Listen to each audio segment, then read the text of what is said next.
Չկա որևէ երաշխիք, որ ֆորս մաժորի դեպքում հայ-ադրբեջանական խաղաղությունը չի խաթարվի,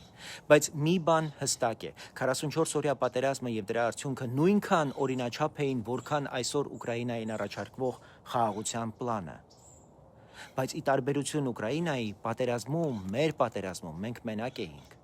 Մեր ներքին թշնամիները սկզբում ժպտալով ասում էին, թե տեսեք ինչ կանի ձեր Եվրոպան, երբ Ռուսաստանը Կիևին դաս տա։ Հետո երբ ամբողջ ազատ աշխարհը կանգնեց Ուկրաինայի կողքին, հանկարծ սրանք սկսեցին դառնացած բղավել, բա ուր էին եվրոպացիներն ու ամերիկացիները, երբ մեզ էին խփում թուրք-ադրբեջանական ահաբեկչական ագրեսորները։ Չեն ասում գլխավոր ճշմարտությունը։ Ուկրաինայի հակառակորդը մեկն է, Ռուսաստանը, Հայաստանի հակառակորդները 3-ն են՝ Թուրքիա, Ադրբեջան, Ռուսաստան։ Առաջին երկուսը մեր ֆիզիկական գոյության թշնամին են, երրորդը մեր պետականության։ Մենք կռվեցինք առաջին երկուսի դեմ, բայց երրորդին մինչև հիմա համառորեն կոչում ենք դաշնակից։ Եվ այստեղ է ամենացավոտ հարցը։ Եթե դու Ռուսաստանի դաշնակիցն ես, ով պիտի գա քեզ պաշտպանի Ռուսաստանից, ով պիտի գա քեզ ձեռք մեկնի, որպեսի փրկի քեզ հենց քո